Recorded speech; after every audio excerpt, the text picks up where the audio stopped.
What is up, y'all? Welcome to this video. It's starting to rain, so we're going to try to make this quick. What I want to convey here is essentially the insight that I had around how computers and human beings are alike, and how you may want to rethink how you invest your attention into the processing power essentially of you as the computer versus the storage or the data part of you. Because if we're computers, or if we're like computers, and we're making this analogy, computers have processing power like RAM and GPUs and CPUs, and they also have data storage like a hard drive or a flash drive. Sometimes it's an external drive.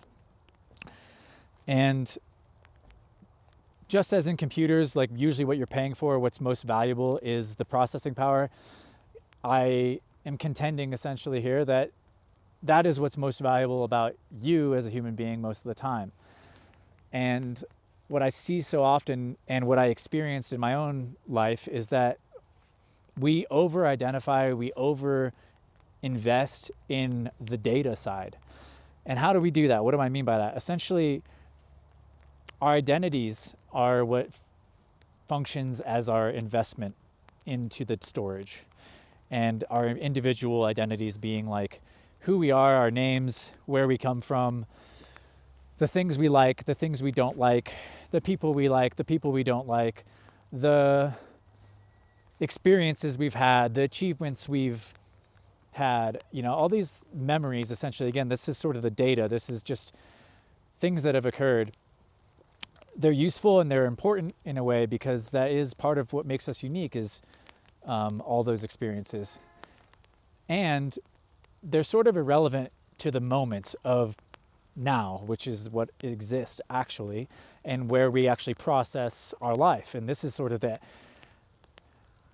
whole point is like when we're actively engaged in life, we're processing, we're using our processing power, and we're these incredible quantum computers where not only do we process potentially an infinite amount of information, in cases like enlightened beings that have sort of touched that ultimate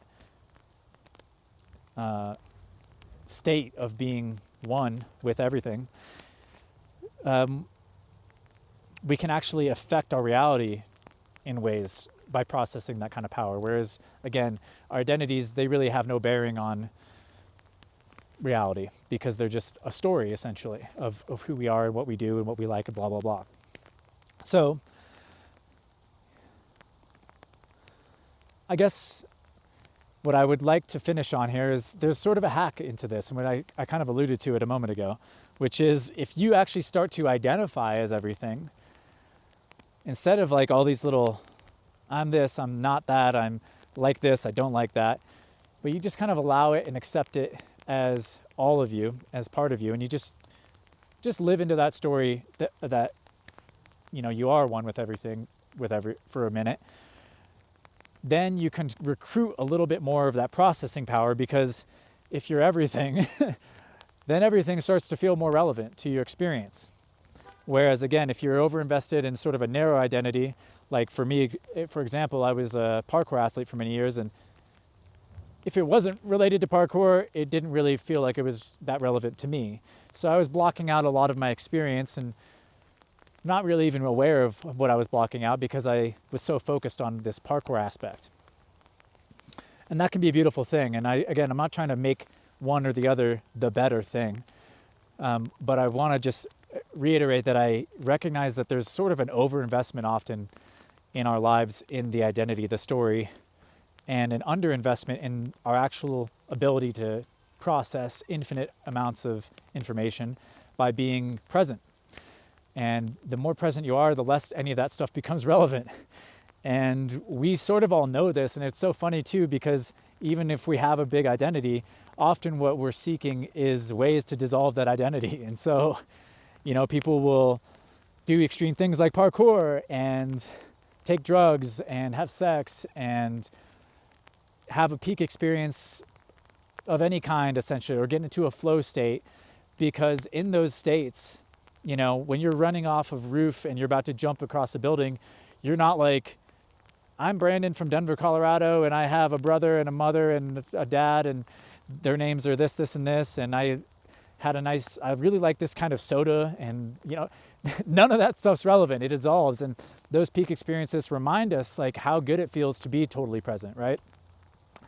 And so even though we know that, we again sort of come back, and then after we take the roof gap, we just pin that in our story, like, oh, I'm the guy who jumped that roof gap. So it's funny because we'll just keep adding to the story sometimes, even though we still value those experiences of not being in the story, but being, again, just totally present and processing and utilizing our immense quantum computing power, like whatever, the ultimate supercomputer you can imagine.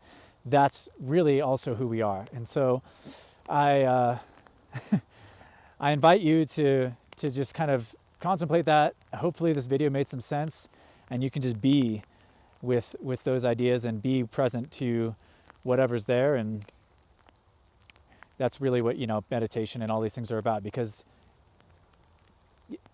I don't necessarily think it's the best way to do it, where you have to be jumping over a roof gap to access your presence, or that's a great way to access it. And I just want to invite you to explore this idea with me. Let me know if you liked it or if it made any sense, and if you have any questions, what have you. Much appreciate your participation and attention on this video, and we'll catch you in another one soon.